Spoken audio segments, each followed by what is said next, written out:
Hello children, how are you? Today we are going to have an English literature class. Lesson name is Secrets.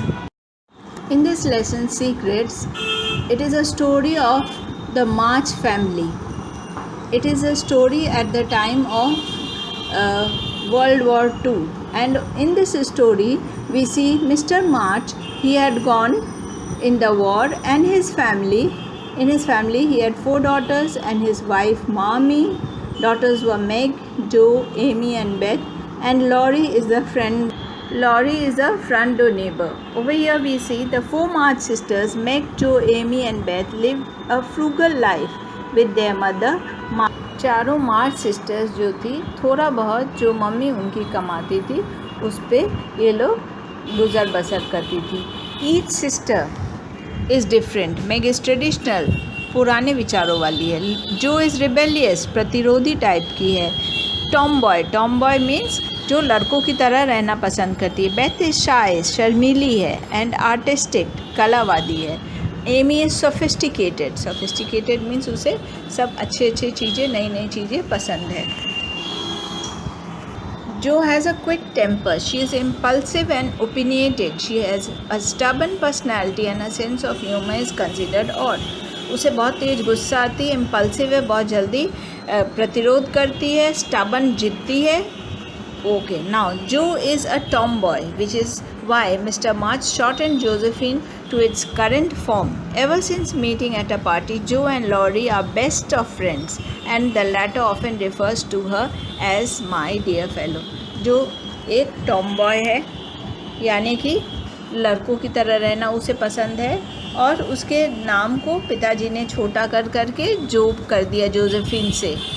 और जब से ये मिले हैं एक पार्टी में, तब से लॉरी और जो सबसे अच्छे दोस्त हैं, और लॉरी उसे माई डियर फेलो कह के उसे संबोधन करता है. जो इज़ फियर्सली इंडिपेंडेंट, बहुत स्वतंत्रवादी है. As much as she is affectionate in a own way, और अपने ही तरह से बहुत प्यारी है.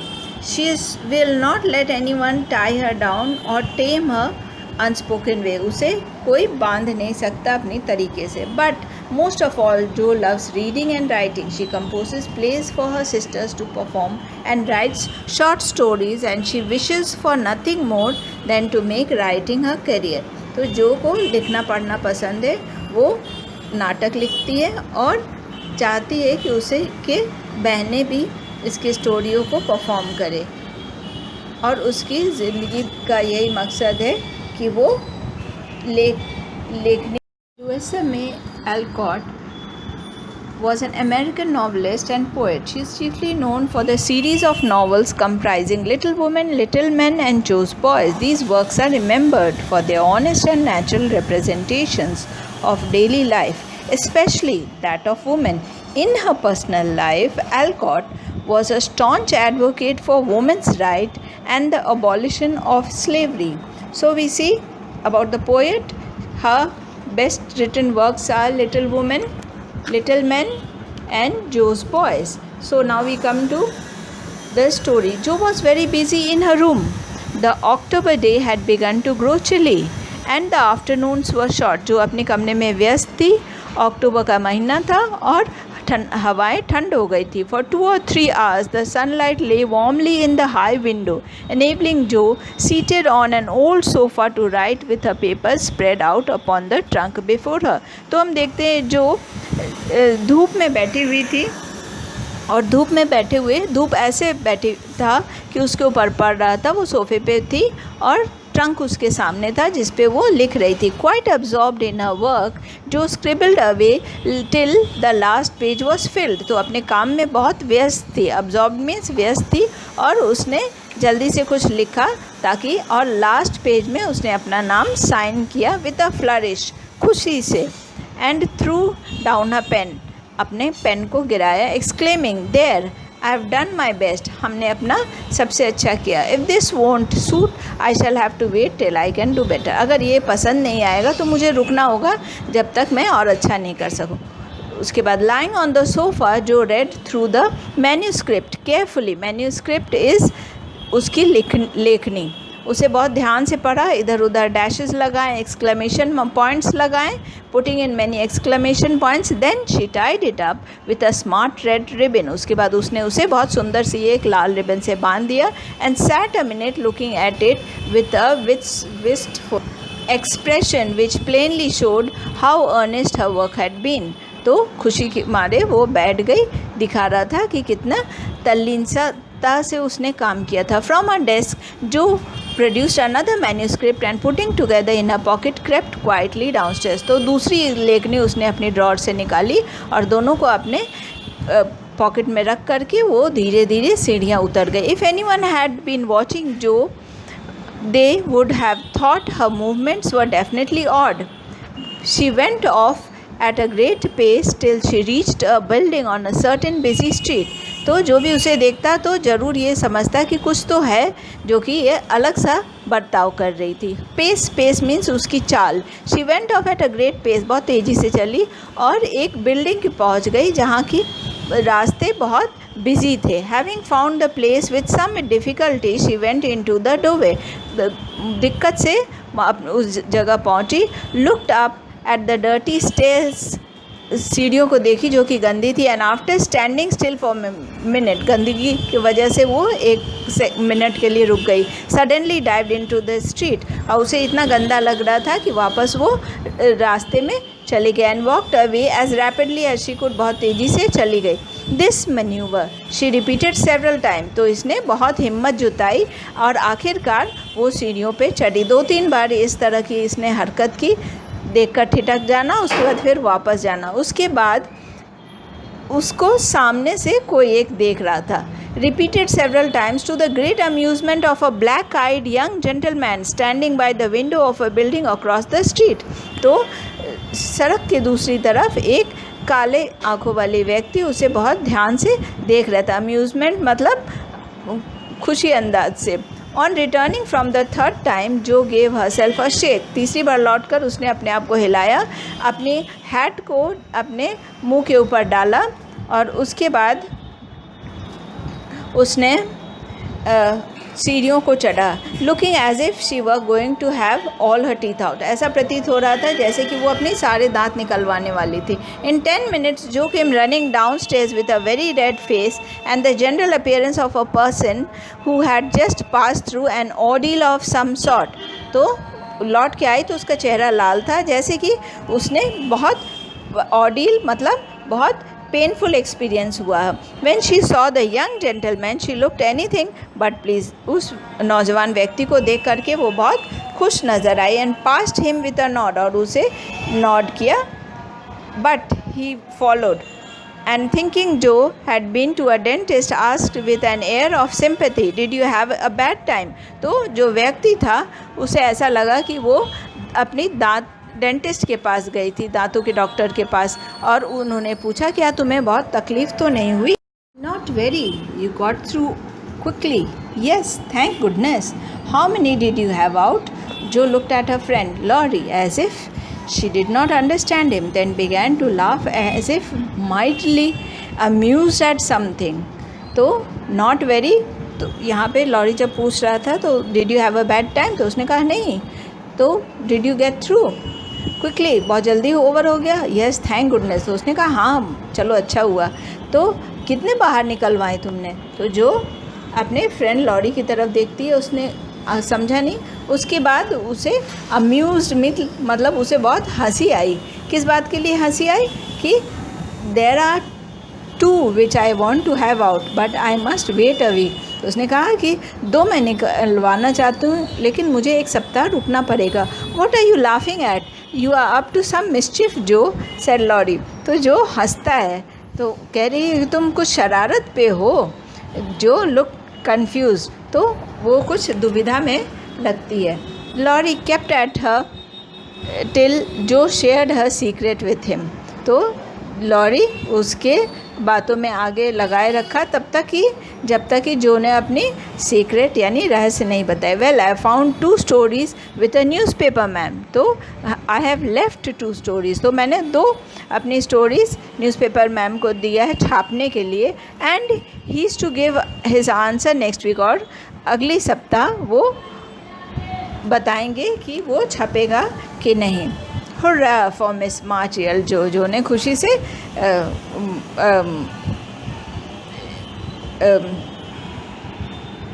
लॉरी यहाँ पे खुशी से उसके लिए एक्सक्लेम करता है, hurrah.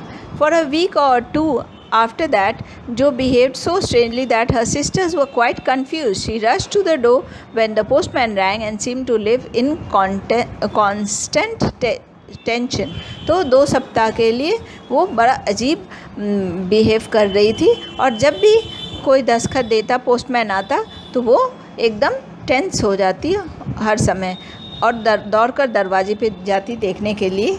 Lorry and she were always making signs to one another till the girls declared that they had both lost their senses। दोनों एक दूसरे से साइन करते, यानी कि इशारे करते, और दोनों लड़कियां कहती और सभी घर में बहनें कहती कि दोनों को कुछ हो गया है। On the second Saturday, Meg, as she sat sewing at her window, she was shocked by the sight of Laurie chasing Jo all over the garden and finally capturing her near the trees। तो जो शनिवार को mag खिड़की के पास बैठी हुई सिलाई कर रही थी, तो उसे बहुत आश्चर्य हुआ कि लॉरी उसे दौड़ा रहा है जो को गार्डन में, और आखिरकार उसने उसे पेड़ों के पास पकड़ लिया। What shall we do with that girl, she never will behave like a young lady. तो उस लड़की के साथ हम लोग क्या करें, वो एक नौजवान युवती की तरह बर्ताव नहीं करती। जो ने ठंडी आ भरी। As she watch the race with a depressing look, और उसे ये बिल्कुल भी पसंद नहीं था। I hope she won't, she is so funny and dear she is, said Beth. तो हमें लगा, बेथ बोलती है कि वो बहुत प्यारी है, और हमें लगा ऐसा वो नहीं करेगी। Who had never betrayed that she was a little hurt about जो। बिट्रेड यहाँ पे मतलब है कि वो अपनी फीलिंग्स को छुपा नहीं पाई थी, कि जो कि ये रहस्य उस कि जो के पास कोई छुपाने की रहस्य। It's very tiring but we never can make her understand, added Amy, who sat making some new frills for herself. तो एमी जो थी, फ्रिल्स यानी कि जैसे कि बाम में फ्रिल्स लगाए जाते, चुन्नट लगाए जाते, वो लगा रही थी, और वो कह रही थी कि उसको कोई समझ नहीं सकता। In a few minutes Jo bounced in, laid herself on the sofa and pretended to read. तो कुछ क्षण के बाद जो वापस आई और सोफ़ा पे लेट गई और ऐसा प्रतीत करने लगी कि वो कुछ पढ़ रही। Have you anything interesting there? तो मैग पूछती है कि क्या तुम्हारे पास कुछ इंटरेस्टिंग है? तो nothing but a story, won't amount to much I guess. तो नहीं, कुछ भी नहीं है, एक कहानी है जो कि ज़्यादा नहीं है। रिटर्न जो, carefully keeping the name of the paper out of site, और उसने नाम को छुपा दिया न्यूज़पेपर का। You'd better read it allowed, that will Amuse us and keep you out of मिसचिफ। तो तुम ज़ोर से पढ़ो, और तुम्हें ऐसे छोटी छोटी हरकतें करने से दूर रखेगा, और तुम्हें बड़े की तरह बिहेव करने में सिखाएगा। इन मोस्ट ग्रोन अप वे, बड़े की तरह उसने उस टोन में बोला। What's the name? Asked Beth. Beth ने पूछा उसका नाम क्या है। वंडरिंग वाई जो kept her face behind the street, ये वो उसे चिंता हो रही थी कि क्यों जो अपना चेहरे को पेपर के नीचे छुपा रखती रही है। द राइवल पेंटर्स नाम था उस स्टोरी का। The sound that sounds interesting, read, ये तो बहुत सुनने में इंटरेस्टिंग लगता है, पढ़ लो, मैग ने कहा। With a long breath Jo began to read very fast, तो एक लंबी सांस लेकर के जो बहुत तेज़ तेज़ पढ़ने लगी। The girls listened with interest for the tale was romantic and somewhat pathetic. तो लड़कियों ने ध्यान से सुना क्योंकि जो कहानी थी, टेल, वो इंटरेस्टिंग थी, बहुत ही इंटरेस्ट कर रही थी, और पैथेटिक यानी कि दुख भरा भी था। As most of the characters died in the end, क्योंकि आखिर में ज़्यादातर पात्र उसके मर जाते हैं। I like that part about the splendid picture was Amy's approving remark as Joe paused। तो मुझे वो पार्ट पसंद है जिसमें बहुत ही अच्छी पिक्चर है, एमी ने अप्रूव किया। I prefer the tragic part। Viola and Angelo are two of our favourite names. तो वॉयला और एंजेलो इन लड़कियों का पसंदीदा नाम है। Isn't that strange? said Meg wiping her eyes. तो वो कह रही है कि बहुत विचित्र है। Strange means विचित्र, अपनी आँखों को पोंछती हुई। Who wrote it? asked Beth, who had caught a glimpse of Joe's face. जो बेथ ने पूछा कि किसने लिखा, क्योंकि उसने जो के चेहरे को देख लिया था। ग्लिम्स यहाँ पे उसकी एक नज़र। The reader suddenly sat up and cast away the paper. तो जो पढ़ रहा था उसने पेपर को हटा दिया। Cast away हटा दिया। Displaying a flushed face. Flushed means यहाँ पे वो शर्माई हुई। And with a funny mixture of solemnity and excitement replied in a loud voice, your sister. तो कुछ solemn यानी कि दिखाने के लिए कि हाँ हम बहुत इस विषय पे solemn है यानी कि सीरियस है, और एक्साइटमेंट खुशी तेज़ आवाज़ में उसने कहा तुम्हारी बहन। You cried Meg disapprove dropping her work. अपने काम को गिराते हुए मैग ने कहा आश्चर्य से तुम। It's very good Amy said critically. Amy ने कहा बहुत ही अच्छा है। I knew it oh my Jo I am so proud. तो बेथ कहती मुझे पता था मेरी प्यारी Jo. And rang to hug her, उसे गले लगा लिया। And exclaim over splendid success, उसकी इस सफलता पे बहुत खुशी जाहिर की। Dear me how delighted they all were to be sure, how Meg would not believe it till she saw the words Miss Josephine March actually printed on the paper. तो सारी बहनें जो थी बहुत खुश थी, डिलाइटेड बहुत खुश थी, और मैग तब तक नहीं विश्वास की जब तक उसने जो का नाम उस पर प्रिंटेड यानी कि छपा हुआ नहीं देखा।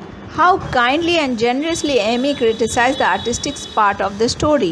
How Beth got excited and skipped and sang with joy. How proud Mrs. March was when she knew it. How Joe laughed with tears in her eyes. So सभी घर के बहनें जो थी सभी खुश थी बहुत, और एमी ने क्रिटिसाइज़ किया आर्टिस्टिक पार्ट पे, और बेथ बहुत ही खुश थी और उसने गाना भी गाया। और मिसेस मार्च जो उसकी माँ थी वो कह रही थी शी न्यू इट, उन्हें पता था। हाउ जो लाफ्ड विथ टीयर्स, और जो इस खुशी के मारे उसकी आंखों में आंसू आ गए। What do you learn from the each sister and their reaction. तो यहाँ पे हम क्या सीखते हैं, हर पात्र अलग है, चारों बहनों का व्यक्तित्व तो अलग है। Tell us about it, when did it come, how much did you get for it, what will father say। तो सारे बहनें अपने अपना विचार व्यक्त कर रही हैं, इसके बारे में बताओ कब निकला, how did you get it, तुम्हें इसके लिए कितना मिला, what will father say, पिताजी क्या कहेंगे। वो लॉरी लाफ, लॉरी क्या हंसेगा नहीं। द क्राइड द फैमिली, पूरे परिवार ने बोला। ऑल इन वन ब्रेथ, सभी एक साथ बोले। आई टेल यू एवरीथिंग, जो ने कहा मैं सबको बताऊंगी। Having told how she dispose of her tales, Jo added, and when I went to get my answer the man said he like them both. तो जब मैं अपना उत्तर लेने गई तो जो प्रिंट किया था व्यक्ति ने, उसने कहा कि मुझे दोनों पसंद है, बट डिडंट पे बिगनर्स, और उन्होंने कहा कि मैं जो नए लिखने वाले लेखक होते हैं उन्हें पैसा नहीं देता। He only lets them print in the paper, वो केवल उसे पेपर में प्रिंट कर देता है। Today this was sent to me and Laurie caught me with it and insisted on seeing it. तो ये आज मुझे ये मिला है और लॉरी मुझे रास्ते में मिल गया और उसने इंसिस्ट किया, मतलब वो देखने के लिए जोर दिया। सो आई लेट हिम, तो मैंने उसे देखने दिया। And he said it was good and I shall write more, उसने कहा ये बहुत अच्छा है और अब मैं और लिखूँगा। And he is going to get the next paid for it, और दूसरा वो ये देखेगा कि उसके लिए मुझे पैसे मिले। आई एम सो हैप्पी, मैं कितना खुश हूँ। For this time I may be able to support myself and help the girls, तो मैं अपने आप को भी हेल्प कर सकती हूँ और अपनी बहनों को भी हेल्प कर सकती हूँ। Jo's breath gave her out, तो जो आवाज़ थी यहाँ पे टूटने लगी। And wrapping her head in paper she gifted her little story with a natural tears, और यहाँ पे उसकी आवाज़ ब्रेक कर गई, उसे आँखों से आंसू निकल गए। For to be independent and earn the praise of those she loved were the dearest wishes of her heart, क्योंकि स्वतंत्र होना और अपने लिए पैसे कमाना और दूसरों की प्रेज़ यानी कि उनकी अच्छी बातें, उनके अच्छी नज़रों में रहना उसके ज़िंदगी का और हृदय की सबसे बड़ी ख्वाहिश थी, and this seemed to be the first step towards the happy end, और ये पहला स्टेप था उसकी खुशी का अंत का. और this is the story children. Now you will have the question and answers and the exercises on your WhatsApp number. Okay children, thank you.